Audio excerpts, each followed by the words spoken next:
So, ang challenge ko para sa inyo tonight ay ang paggawa ng street food na carioca pero may kasamang keso. May fish balls na lang, Chef. Pwede kanin na lang ako. Fish balls. Ang mga ingredients natin ay nandun na sa mga lamesa. Of course, meron din tayo sa board na para nyo sundan na recipe. And of course, assisted kayo by our students para mas bongga ang inyong finished product.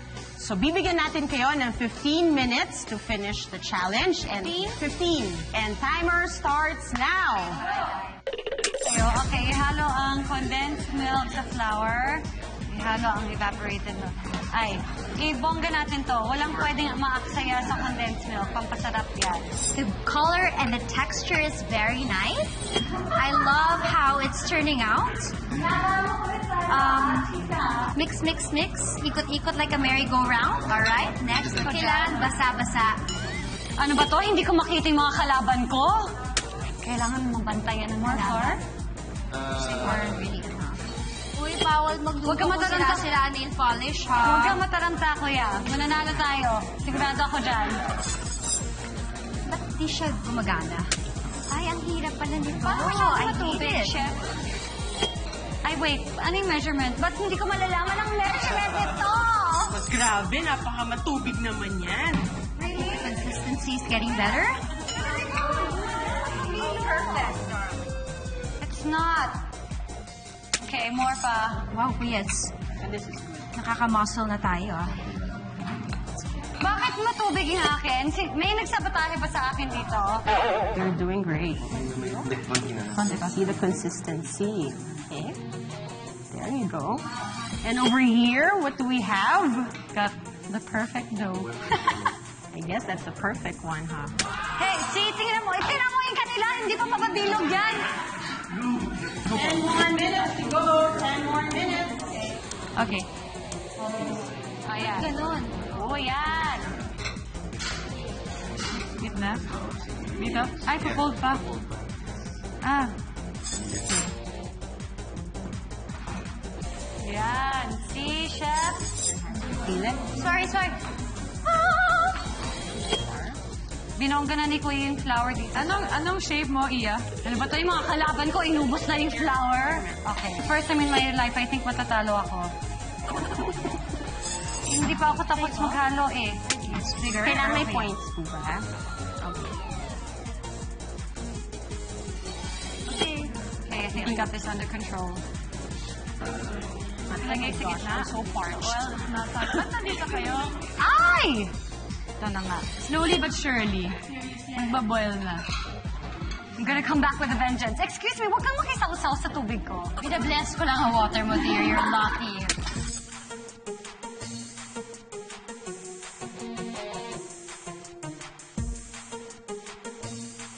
Fine. Cheesy popcorn. Okay, last 3 minutes. Popcorn. 3 minutes. What? Are you frying already? Yes. Okay, good. What shape is that? Popcorn. Did you make yours like a heart shape? No, mine's like popcorn. Okay, let's go for popcorn. How about yours, madam? Mine will be perfect. Slowly. Boys. Yung kay Heart mukhang ano yan? Hindi ko alam. Bilog na hindi bilog. It's ano, Yung kay Iya, ay similar sila. Walang originality. it's a free form actually. Kaya pwede mong gamitin yung imagination mo kung anong gusto mong form. So endless ang possibilities ng sa akin. Sa presinto ka ng paliwanag, Hearty. Kamusta ang kulay? I think okay na siya. Okay. Caramelized. What I like, I think what's important with using a pan na silver is nakikita mo talaga yung kulay. Hindi katulad ng kisolen, madilim yung pan. Hindi mo ma-distinguish kung ready na ba o hindi. So, yeah, baka ma-overcook, sabi ni Chef. Nagigita na siya agad. Oh my God, the calories in this thing. Last 1 minute. Lagay ka na?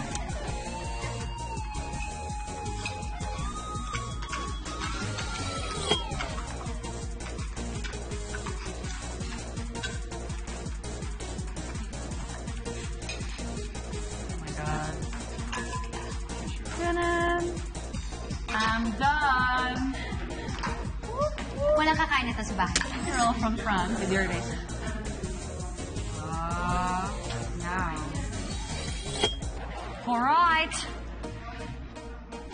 Tapos na ang ating challenge. So, oras na para tikman at husgahan ang mga niluto nila Iya, Heart at Solen. Pero bago yan, ito po ay ang totoo nating karaoke. Ang criteria natin, of course, ang pinakamataas dyan ay ang taste, no?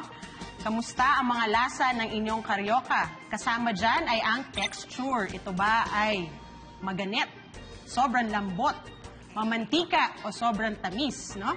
And of course, yung final presentation nyo. Paano nyo ba plinate ang inyong mga karaoke? So, pwede na natin tawagin I'm scared. si Solen para tikman ang kanyang nilutong karaoke. Hilaw. It's dry. Oh my God. Kasi may sabotage kanina. Sabotahe? Sino ang nagsabotahe sa inyo? It's not about that. It's about your cooking. Accept and adjust, Solen. Oo. Mukhang hindi masarap. Ano po ang pagkakamali? Oh my God, I'm sweating. I'm so nervous. Actually, first time ko narinig talaga tong dish na to. Okay. So, I was gonna do heart shape, pero di nag-work. Heart shape. Yeah. Kasi si Heart yung guest. Pero yun, naging mini corn dogs. Corn dogs. Okay. Ta-ta-ta-ta. Siya yung social na. Ano tawag dyan? Gourmet. Wow, very good plating, ha? Luto ba? Parang hindi pa luto, chef. Tikman natin. Sana maluluto. Or overcooked siya. Tikman ko na nga rin. Okay. That's good. Napakaganda ng presentation mo at nakaisip ka pa, no? Na makalagay at maituhog mo ang mga keso. Kung sakali madaan lang sa presentation. Oo. Malaking puntos yan. Malaking puntos. Thank you so much, chef. At tawagin na natin si Heart. Ano naman ang iyong naisip habang ginagawa mo ang iyong karaoke? Para sa economy ng Pilipinas. Para sa naisip ko yung Pilipinas nung ginagawa ko to. Okay. Para hindi natin magalaw. Okay. Ano ba ito? Kailangan natin ng martilyo. Wait.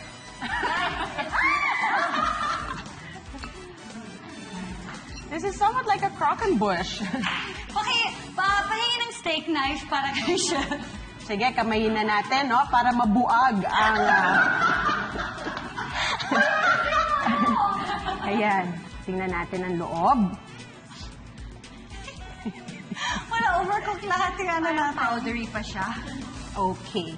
So, Really ito bad. ang Really bad. loob ng iyong karaoke. May wanna taste your... Just taste original. Okay. So, kung napapansin mo, Heart, ang iyong karaoke ay medyo sumobra sa tigas, no? It was too sugary. So, and then you Naging candy na piled siya. it up. Yeah, you piled it up. So, all the more, it wouldn't move. Okay? So, overall, Fail. okay na. Hindi naman. Pasado pa naman. But syempre, kukuha tayo ng isang winner. Ang Taste Buddies Kitchen Master ay si...